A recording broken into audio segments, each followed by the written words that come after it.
Delighted to be with you all today.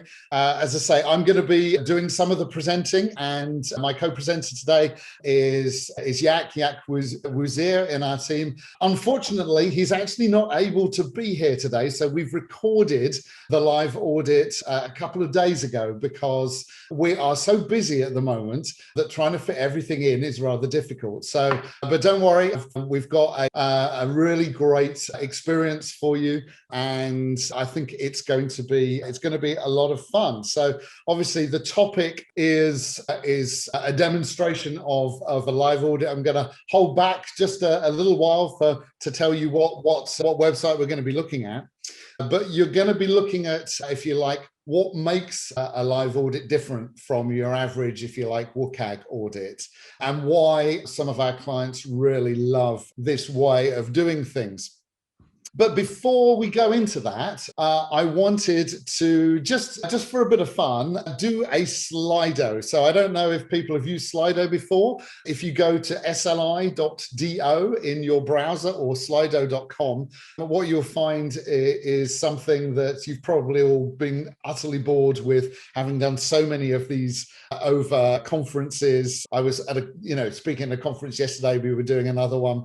We've put one in here. So if you can type into the code box there, 30071, and it's just a really simple question, really, which is just to get an idea of how familiar you are with various different types of accessibility testing. It'd be really great to know, if you've used automated checkers, you've had people testing their own work, you've had sort of WCAG audits done by maybe a different organization than yours. You've done user testing with people with disabilities. If anybody on the call is one of the people who has actually had a live audit done already, then that's great. I know we've done a large number of these now, but I think most of the people who have experienced one are probably not on the call because they know how brilliant it is already, and they're doing lots of stuff to improve the accessibility of their site from there. Well, yeah, a number of people have come through, so there's lots of use of automated checkers. That's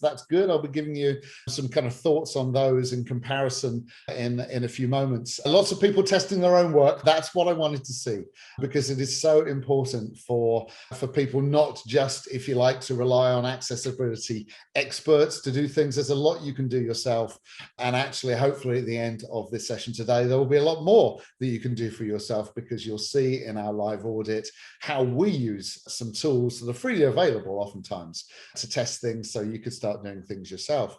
A lot of WCAG audits having been done, quite a lot of user testing, which is brilliant. As I say, that's it's something that we think is massively beneficial to get a real person with somebody with a particular disability saying, whether they can use it or not. Less people using their QA testers. That could be because you don't have QA testers, or because you haven't thought to train them to do testing yet, but it's something that we massively recommend. And yes, up to 2% of people so far have had a live accessibility audit done, so they'll be able to sort of tell us at the end whether or not this was what they got. Okay, lovely. Thank you so much for playing along with that. That just gives us an idea of where you're at. So the main part of the session is, as I say, is the demonstration of the live audit itself, but just a little bit of information before we go into it. So there are lots of different types of accessibility testing out there. There are a few on this slide here as well that weren't on the previous one, but there's lots of different ways that you could consider looking at the accessibility of your website. And what you can see here on this slide is a plot of the cost of these different types of tests and the reliability of the findings. So for example, lab-based user testing, where you've got people who are just general members of the public who in the audience group for a website or an app or whatever the product is, those are recruited for a user testing session. That happens everywhere, but making sure that including people with disabilities in there is the sort of thing that oftentimes doesn't. That's always going to be the best thing.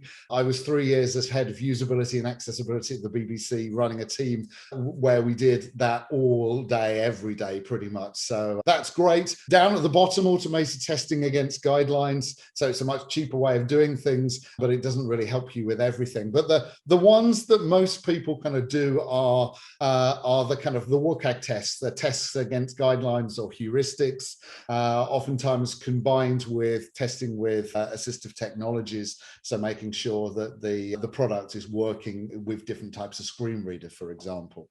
And so there's lots of different ways of doing things. Just to give you an idea about how, why we created live audits. A lot of people were doing automated testing. It was the highest in the thing there. Automated testing is really, really good and definitely has its place. Put simply, anything that an automated test can find in a reliable way, this is the cheapest way of doing it. So this is, if you like, in some ways, the best way of doing it. Once you've bought the software, it's free to do this. You can run this across as many pages of your websites, your apps, whatever it is that you've got. It doesn't cost you anything more. The problem with automated testing is that it can only really get to about 30% of WCAG. So that's the Web Content Accessibility Guidelines, which, if you like, are the kind of baseline for accessibility. So this can never be enough on its own. The other thing is that if it finds a problem, it may give you some text as to how to fix that thing, but you can't really kind of discuss with an automated tool. I don't quite understand you. Can you explain that a bit more clearly? WCAG testing is also really great. We do a lot of this. It's great if you want a full audit of record of your audit. So you've got a document there that you can say to people, look, this at a particular moment in time was how our website was working, what was good, what wasn't good, the things that we needed to fix. The problem with this oftentimes, though, is that these reports can get quite long because the person who's doing the audit, you possibly never even see them, and they need to communicate everything for you to understand where the problem was, what the problem was, maybe how to fix it. So that can make them quite long, which can make things a little slow.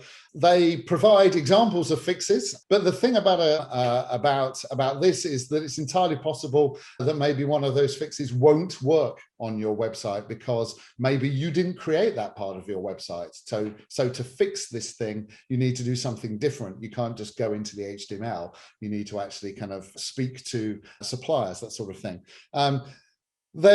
So it may help you learn things, but not to test. If you like, everything happens behind the curtain. And today is all about letting you see behind the curtain, letting you see, if you like, how some of the top experts actually do their auditing, so you can learn from that. And as I say, if you feel confident, having seen some of the things in here, you can actually start doing some of those tests yourselves. So that can be useful. And these things kind of miss what's really important about your site. Put simply, they are, you tell us you want us to audit something. We don't know very much about the site. We give you some information, but there's not very much discussion. It's also not particularly fun. So that's the reason we created live audits. So live audits are actually more of a face-to-face experience. So you're going to see Yac and I. So Yac as the live auditor, myself as on the call as well, having a conversation about things that are being found.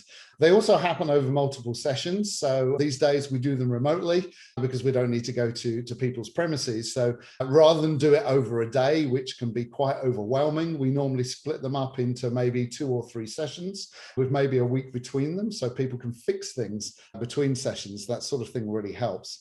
They're focused on user journeys. So there are parts of your website or your mobile app that are more important than the rest. And those are the things that matter most to your users. That's what we focus on when we're doing a live audit, the real stuff, the really important stuff. And actually, it's great to see that WCAG version 3, which should be with us by the end of next year, is actually coming with us down this path as well, and really kind of concentrating on user journeys rather than just everything on a site. The other thing is that, when you do have a live audit done, you have an expert there and you can ask them questions all the way through. And to try and kind of fit it in today, we're going to play the whole thing through and then you can ask questions at the end. But these things are really designed to be very interactive so that people could say, not quite sure about that, or what happens if I do this, that sort of thing. And it's not just about finding issues. So audits find issues for them. What we do in a live audit is we actually demonstrate things to you.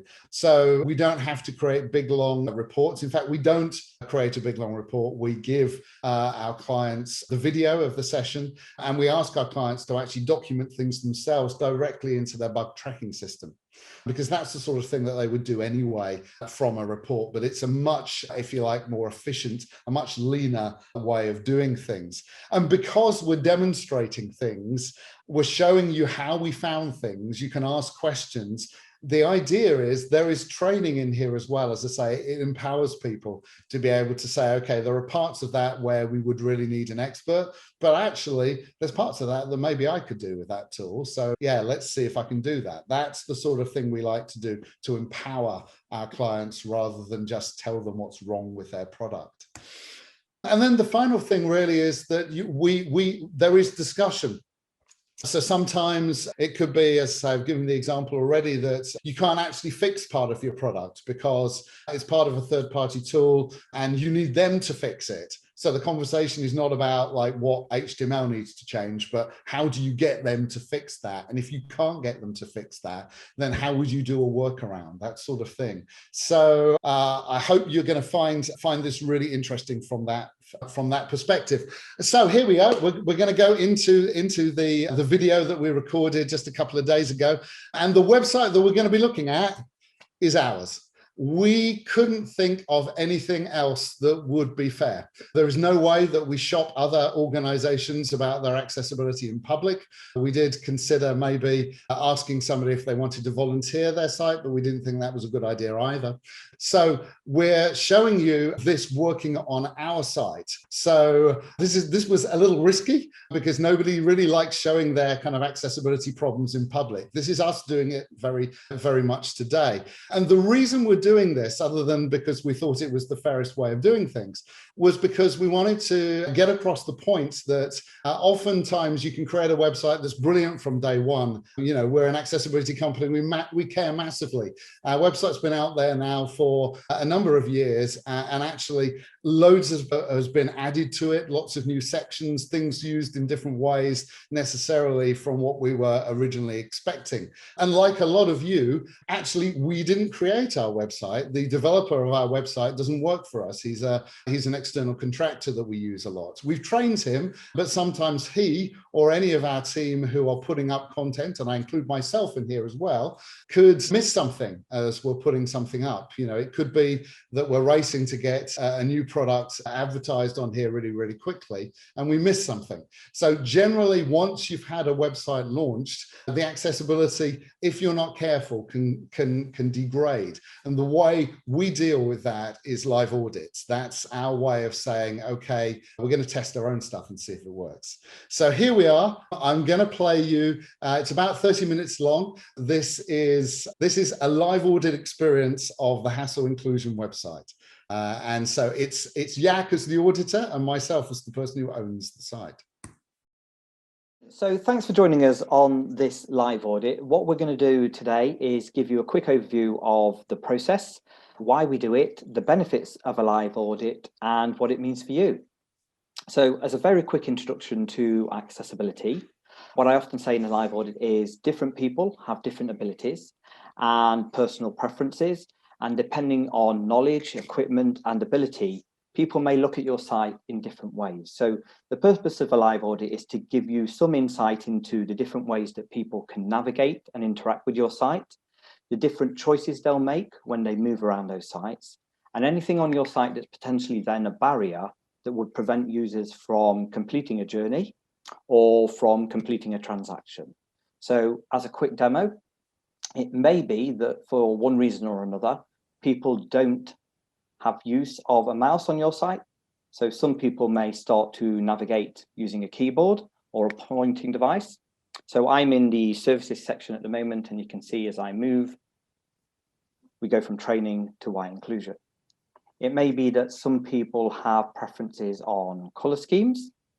It may be that some people have preferences also on the text size they want to use. So people may start to magnify your page, and you can see As I'm using browser controls here, that lets me change the site. You'll find that people navigate and interact with your site in slightly different ways, and different browsers that people use will also have an effect. So we'll show an example of how keyboard focus is different in browsers, how magnification affects your site, how a screen reader, and those are predominantly used for people who are blind or severely visually impaired, but there are also people with cognitive impairments who use screen reader-like technology. And what the live audit will do is take you on a user journey. So it will be end-to-end, looking at all the customer touch points, not only a website, but things including PDFs, for example. So if a deliverable from your site is a PDF, how accessible is that to an end consumer? If you produce any kinds of emails as a result of your site, how accessible may those emails become? And all of that adds up to give you a picture of how accessible the user journey is, the touch points that may create barriers, and how effective your site is and how inclusive that is. Any questions so far? Cool. No, that's all sounding good. Obviously, in a normal live audit, we've got much longer than we have today. So yeah, slight trepidation this end, but you're going to show some of the folks out there some things that you found that we've got wrong recently on our website. So yeah, let's dive in. No problem. So I think what we should say when we do live audits is people often worry that we're going to show you things that are wrong, but think of it as a learning experience. What we're trying to do is maybe give you awareness where maybe you've never met someone who's blind, you've never met someone with a cognitive impairment. So throughout the user research we do, the testing we do, we work with a huge scope of people with different abilities, different IT literacy. And what we're trying to do is use that to show you where someone we've met may have difficulty using the site. So let me show you. I'm going to tab around. Now, when you tab, you'll get something on screen called keyboard focus. So at the top of my browser bar, in this area, you can see an outline. So that's showing me as a keyboard user where I am on a site. And what we'd expect is that should be clear on a site. People should be able to navigate and understand where they are on a page so they can accurately choose components and they can interact with those. So I'll continue to tab. You can see in the corner, we get a skip to main content. That's really nice. That lets us bypass this top navigation if we need to and get straight in to more meaty content in the web page. If I continue to tab, what should have happened now is we should have had keyboard focus around this Hassell inclusion logo. So this acts as a home page, but unfortunately in this case, we're not showing the keyboard focus. So for some users, it's very confusing now as to where they are on the page. If I shift tab back, we're at skip to main content and then tabbing again, misses Hassell inclusion. And if I tab again, we get to the search box. So always be aware that everything you can focus on needs a clear keyboard indicator. Does that make sense? It does, and this is one of those reasons why we wanted to show people this, because that worked day one on Hassell Inclusion website, and something has got in there to take the focus indication off that Hassell Inclusion. So now I can I will try and refrain from getting on the phone to our developer, but that's exactly what I'll be doing probably on Friday morning after everybody has seen this particular demonstration. So thanks, Yak. Can you just tab through a bit just to see how the navigations? Yeah, of course. So as I said before, we're in the search area at the moment. If I tab again, we do get a faint outline of keyboard focus around the magnifying glass. So what we're always doing in live audits is looking at the current web standards. So the Web Content Accessibility Guidelines, WCAG for short, have a series of guidelines which, if you meet, make your site inclusive to a majority of people. In a live audit, we're also looking at things that aren't necessarily in WCAG. We're looking at inclusive design, we're looking at usability, we're looking at best practice. So although technically you could argue that this keyboard focus is there, from my experience and from other auditors' experience, we know that people would have difficulty seeing that. So that's something we'd flag up. Yep. And as you've said, Jonathan, going into the services proper, if I start to tab now, some people will see that there is a color change as I move through the services and its sub-navigation. But If we measure the green text against the white text, the contrast between the two wouldn't meet Web Content Accessibility Guidelines. And for some people, they may feel that's just a color change. So again, in this top area, I would say that this is a fail. And because it's the main navigation on the page, and picking on you, Jonathan, slightly, because we're Hassell Inclusion, we should be an exemplar. I would have this as a high priority issue. Another thing to make you aware of in the audits is it's always a discussion. So I suppose over to you, Jonathan, how do you feel about me saying this is a high issue? Is it something we try and mitigate? Is it something you'd want to fix straight away? It's navigation. It has to be right, because if people can't see what's happening there, then they're not going to get to all of the pages on our website. So actually, that's not just an accessibility issue for me. That's an issue, if you know what I mean. That's an issue for everybody, because if you can't navigate around, you can't get to everywhere. As I say, we've had nobody kind of call us out on it. I think it's because the green on the black and the white on the black, each of them are good in terms of color contrast with each other, but actually the difference, so whether or not the focus difference between an unfocused and focused state, we can improve that, so we will. Brilliant, thanks. And I think it's a really good point you've made there, that the whole is greater than the sum of its parts. So as you look at things in isolation, which a lot of kind of standard web audits do, you could say everything passes. But when you put all those pieces together and it becomes a journey, 2 or 3 medium issues together can actually create a high issue. So looking at things in isolation sometimes isn't the best way of testing a site. What you need to do is consider how people are moving from one area to another, how consistency is factored in. And let me just describe that in more detail. So I'm just going to move through this navigation now. You can see we're in the section now in thought leadership. So as I move now and tab, focus is shown by an underline. So it's clear where I am. And as I continue to move around, what I'll do is just skip a couple of links and move down the rest of the page. If we get into our popular services area, you can tell these are links because they're all underlined. So that's great. You're not just using color alone to differentiate links. People assume because they are underlined, you can click on them. But if I tab to one of these now, you can see what happens is when these show focus, we actually remove the underline. So for me, again, Jonathan, that's a bit of a fail, because we need a site to be consistent. And where you're doing one thing at the top of a page, if you change the way you work near the bottom of a page, it just adds confusion. So there's a term I like to use, which is cognitive load, and it's how much learning someone has to do on your site, how intuitive things are, and effectively how much you make someone think when they visit your site. Things should be fairly self-explanatory. You shouldn't have to have an instruction manual. So apologies again, Jonathan, picking on your No, site, that's good. That's a fail. No, I mean, the point there is that, and this for people on the thing, we did think through all of this stuff when we were putting our site together, but some of these pages, so for example, you can see that the accessibility maturity benchmarking isn't a link at the moment because we didn't have that page ready yet. And actually, we didn't have any of these pages ready when we went live. So we've put them live as time has gone on, and that's hooked in how the developer actually sort of worked this out. So we put a page live, the page looks great. We haven't come through to this particular page element to see what it does when that had happened. And this isn't what we want it to do. So again, really helpful because, as I say, we missed that. And so we'll sort it. Cool. Brilliant. Next. No problem. So what we also do during the live audits is we have access to several different types of technology. So we're talking about keyboard focus now. So what I'm going to do is quickly click to another browser, and I won't go through this in massive detail, but keyboard focus is affected by different browsers.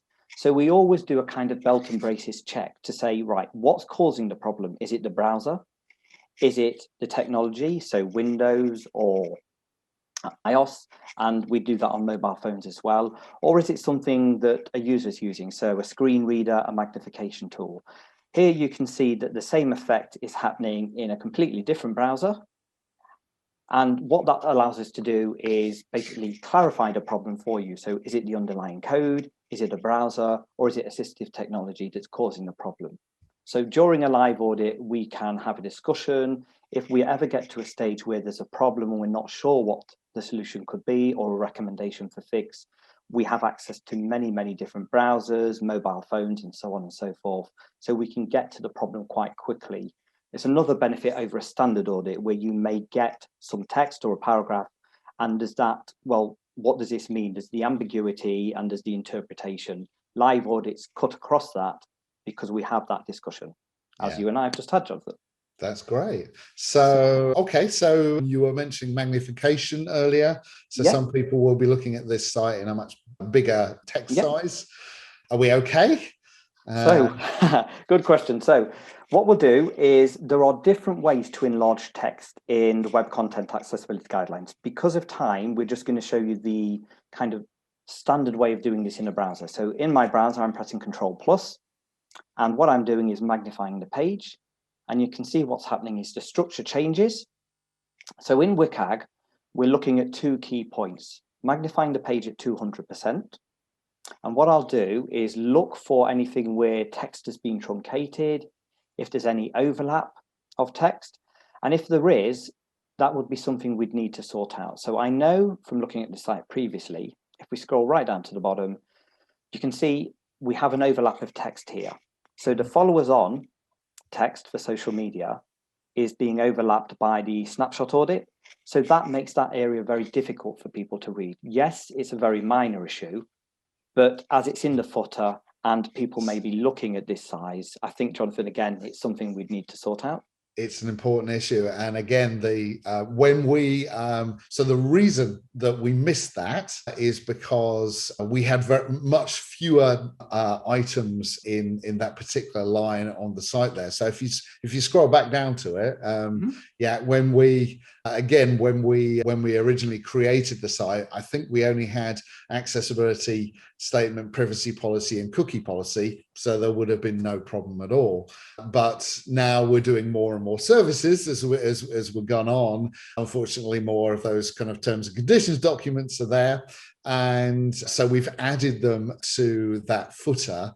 But what we haven't done is to check that when we've added them to the footer in 200%, everything is still visible. Again, it's just an obvious thing that we should have done. A thing to note is where people magnify the page, you also need to look at the interactivity of a page when someone's done that. So a lot of testing I see assumes people are always using standard magnification or will test a page in isolation at standard magnification.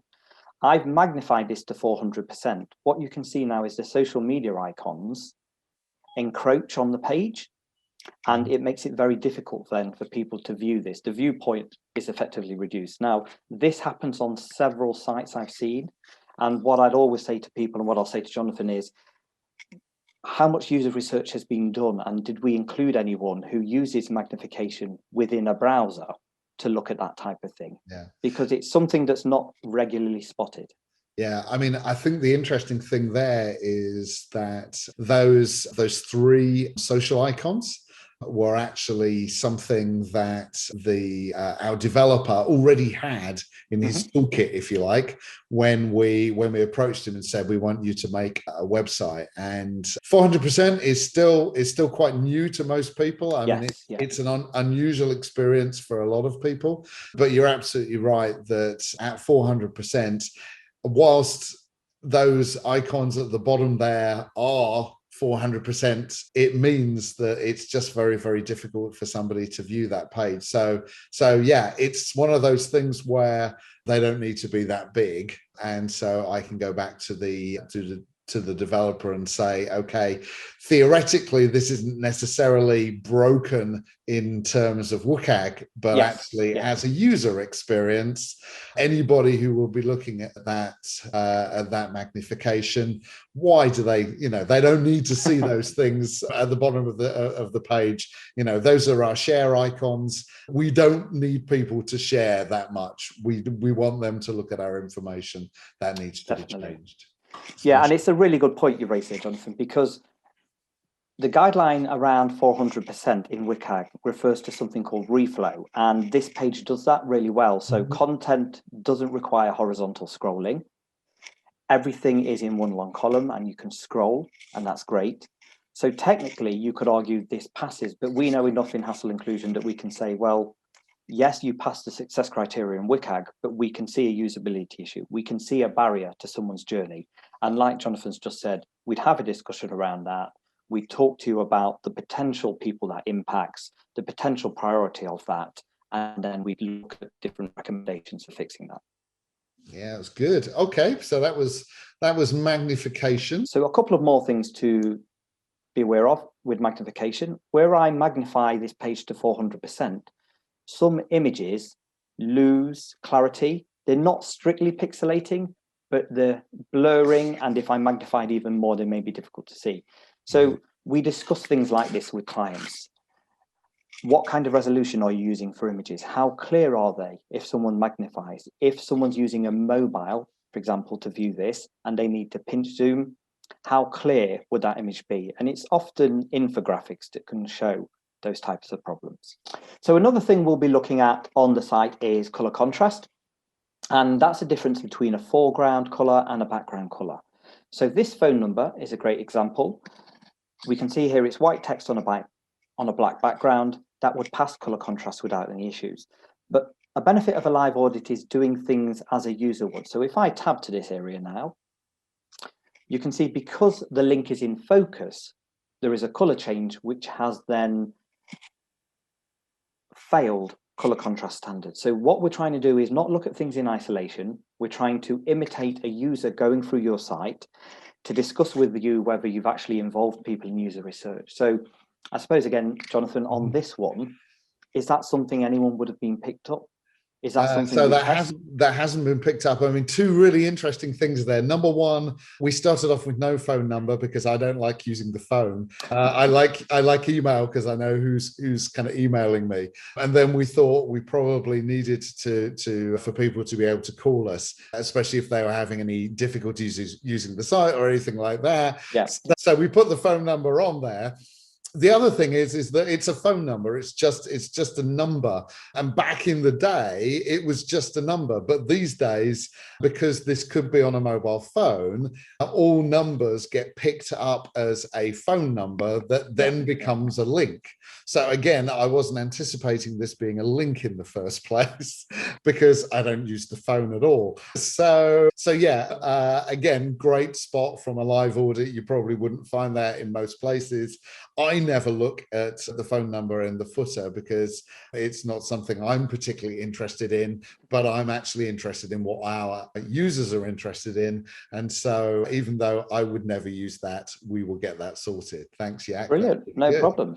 Cool. And I think what's the benefit of a live audit, as Jonathan mentioned, is this discussion. And if we had more time, we would then talk about things that are not necessarily WCAG, more usability, but do you want to include the cost of that phone number? So is that included in someone's 3 minutes? Is it a local call rate? And we won't dwell on that now, but all of these things are considered in live audits: diversity and inclusion, usability, costs, IT literacy, assisted digital. So where you have a phone number, is there a cost to an individual in ringing that number? And how does that factor into your accessibility statement and inclusion strategy? Absolutely. It's one of the things I love about them. It's holistic and real rather than just kind of like, here are some guidelines. Good stuff. Okay. No problem. Give me some more. Okay. Brilliant. Okay, so what we'll do now is we've looked at the main homepage, obviously looked at focus and some other areas. So I'm going to go to the blog now. And that's good because actually a lot of people go to our blog. So I know one of the things that you often do when you're doing live audits is to say, okay, what are the most important pages? Yes, let's definitely bring out your analytics. Let's see what actually really matters on the website. Actually, most of the stuff you were looking at there on the homepage, we don't get quite so many people coming to the homepage. What we do get a lot of people coming to is not necessarily this blog index page, but the blog pages themselves. But yeah, I know already that there's a couple of things on here that could be better. So yeah, take us through it. Yeah, thanks, Jonathan. So going back to what you said, part of the live audit is looking at journeys. So we may say that a key user journey is people contacting Hassell Inclusion, or like you said, looking at one of the blogs and reading that and then maybe adding comments. So what I'm going to do very quickly is start something called a screen reader. So just bear with me a second.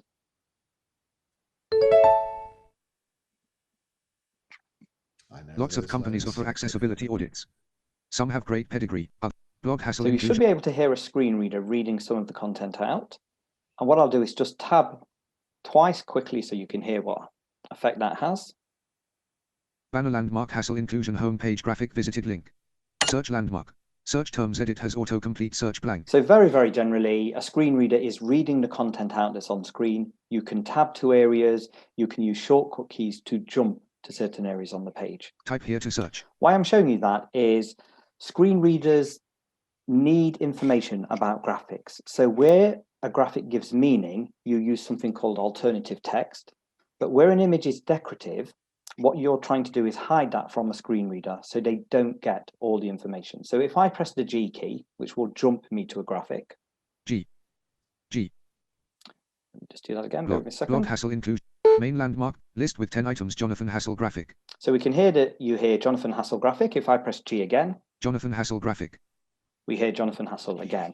The reason for that is all of these images of Jonathan actually have alt text on as well, which gives Jonathan's name. So for a screen reader user, we could argue that the graphics are decorative and they really need to be hidden, because if you read through this page, there's just too much information given out. What you're always trying to do is make the journey navigation as intuitive as possible and reduce the amount of clutter that sighted users see and that screen reader users hear. So again, back to you, Jonathan. Is that something we'd want to change on this site? So, I mean, just to make sure that people kind of get what we're talking about. So, yeah, if you pop into the web developer, so what you can see on the screen there is that there's a little picture of me that has alt of Jonathan Hassell on it, and then next to it, it's got by Jonathan Hassell. So, what basically people get is two Jonathan Hassells every single time, which even I would find that incredibly tiresome. I'm not that vain. So yeah, it's quite interesting because the way that works. So our website is done via WordPress, and actually that's a WordPress plugin that does that. And we've put alt text on my image on the particular part of WordPress where all of our images are, but what hasn't happened is that hasn't been turned off in this particular page element, which is why here, when it's not needed, it's still giving us two versions of me. I'm quite happy to have one version of me. That would be so much better for people. So yeah, good stuff. Good catch. That's great. Okay. No problem. Okay, so let me take that alt text off. And that was the web developer toolbar you were using there to... Yes, yeah. So like we said, we use different technologies, so we'll use different browsers, but we'll also use some automated tools. So I won't dwell on this too much, but we'll use things like Wave to look at things. We'll look at the developer toolbar, which lets us look at alt attributes. It lets us look at sites in different ways, so using different contrast, different backgrounds. For example, how would someone on a different browser, on a different Windows version, look at the site? And what we're trying to do, like Jonathan said, is get a holistic view of any barriers on your site and the impact those barriers have on people, and give you an indicative priority, whether it's a high, medium, or low issue. And from that, then have a discussion to say, do we need to mitigate? Do we need to fix? Or in some cases, do we need to create a reasonable alternative? Because in the case of third-party add-ons, you won't be able to fix everything, but we can advise you on things you can do instead, or ways to get around some of those problems. Yeah. So for example, if we had, I don't know, say our contact us form was completely inaccessible because we were using a third party's form, actually that phone number would be really, really important for people to be able to use as an alternative. Our contact us is absolutely fine, but we've got multiple ways of doing things. Now that's good. Cool. Okay. So, and you know, what we find is that people, once they've seen a live audit, will actually be able to start using some of these tools. That web developer toolbar, that's like a free download, yeah? Yeah, that's right. So part of the live audit is obviously showing you barriers, but it's also a teaching tool as well. So generally they're recorded, the client gets the recording, so they can then use that as a way to teach their staff how to audit. And like you said, Jonathan, yep, the Web Developer Toolbar is a free add-on for Firefox. We use Wave for Chrome. There are multiple other tools. We've got things like Axe. We've got tools from various different people who can look at JavaScript. We can look at underlying code. We can look at color contrast. So depending on a site, depending on the client, there's a whole host of different tools, different techniques and processes we can use. Cool. So a live audit, it's a little bit more personable than your average audit, but it actually kind of trains you how to do things yourself as well. That's great. Okay, let's move on. So so we looked at color contrast Yep. on the previous page, and we saw how we moved to a link. What's also important with color contrast is you need to look at things that are hidden until users go into them. So for example, in this area, we've got the topic dropdown. So the topic text is fine. That would meet color contrast. If I open this though, you can see that some of the text in here would actually fail color contrast. So what we can do is measure that. We can show you that there would be a problem for users. But also one of the beauties of a live audit is the ability for us to look at that problem, to record it and show you a way of fixing that. So as a very quick demo, what I can do is choose one of these areas. If I inspect that element, and let me just do this so you can see what's going on.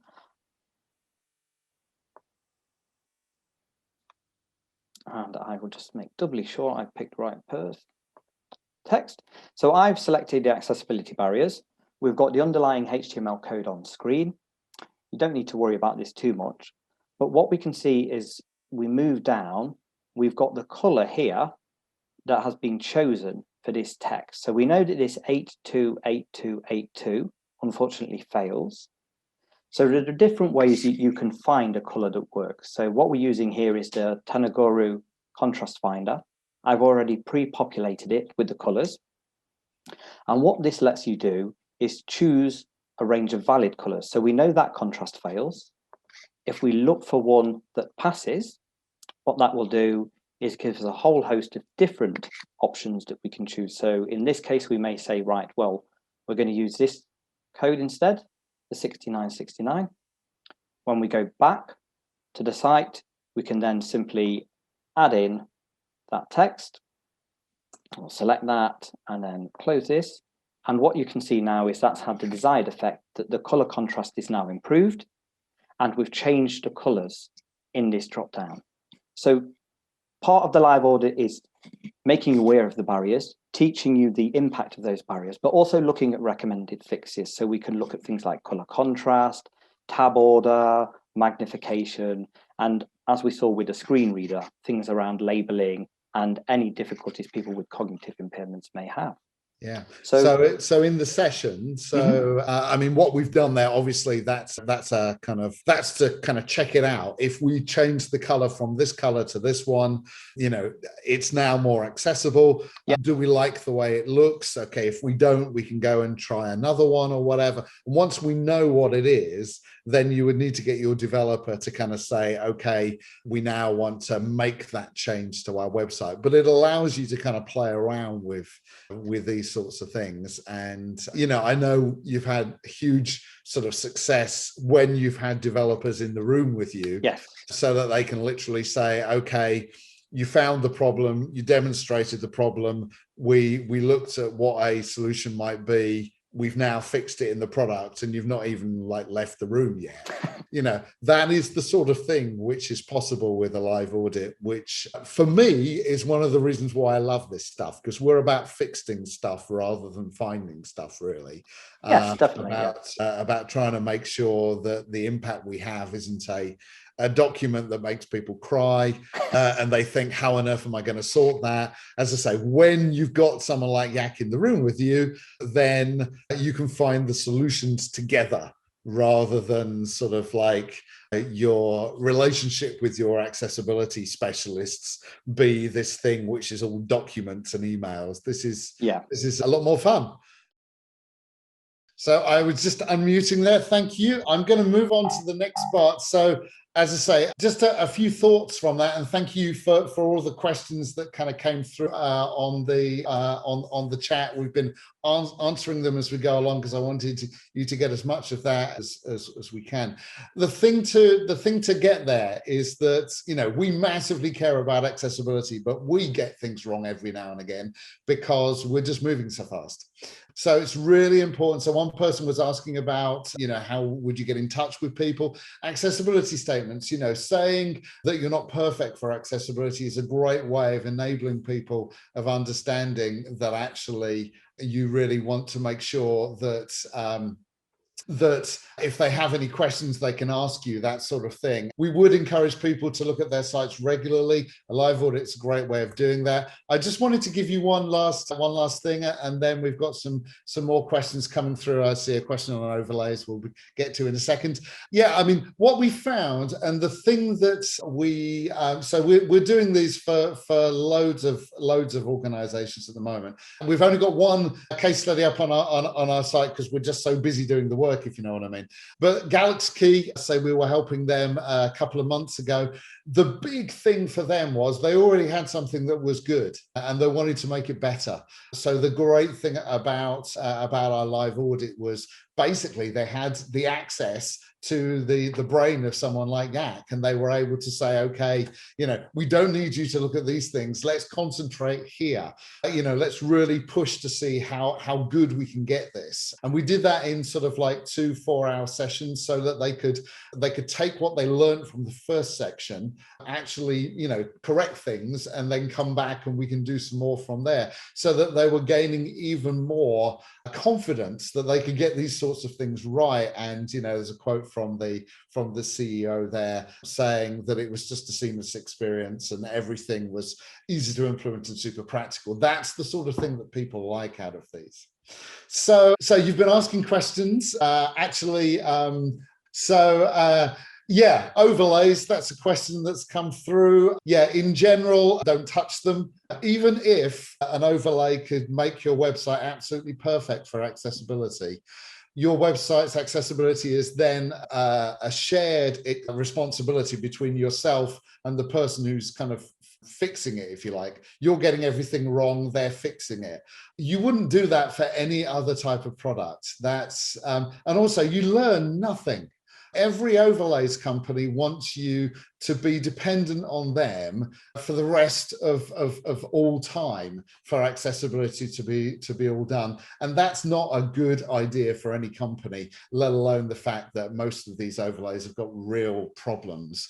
So yeah, how to get good at accessibility? Get trained. That's why you can see that even in our audits, we train you.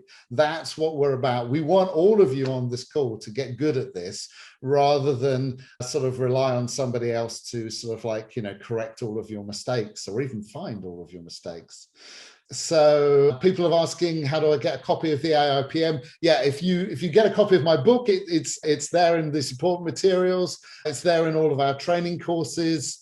So yeah, that's a great way of doing that. Checking typefaces. Is there a way to check if the readability passes or fails? In general, when it comes to, yeah, this is emblematic of one of those questions that's been asked a lot today. WCAG doesn't say anything about the typeface. You won't find anything in there that says use serif or sans serif or whatever. There's a huge amount that isn't in WCAG. We've just been training 500 campaign managers for one of our clients. They do posters, you know, stuff that you see on the tube, as well as kind of on websites and banners and all that sort of thing. And the fonts that you use are really important. There is nothing in WCAG. Actually, if you want to look for the best place on fonts, the UKAAF, just put in UKAAF into Google and print. So all of the best stuff on typeface is actually been done for people who are creating big print documents and things like that. Advice on how to approach accessibility statements. Yes, I mean, we've got huge amounts of advice on that because I was one of the first people who kind of like, you know, said that people should use them like about, you know, 10, 15 years ago almost now. The key thing is to make sure that you don't say how brilliant your website is, because the only people who ever read your accessibility statements are people who know that there is a problem in your website. Why would you ever go to one otherwise? If people can use your website, they won't go to your accessibility statement. So if they go to your accessibility statement, they expect to receive humility. That's the key thing. They're already annoyed with you, and they can completely boil over if you say, we really care about accessibility. Actually, that's the place to say, we care about this, but we sometimes get things wrong. So if you found a problem, please let us know and we will try and fix it. It's an invitation to a discussion. It's not a PR campaign or a legal kind of document to try and sort of like push people away.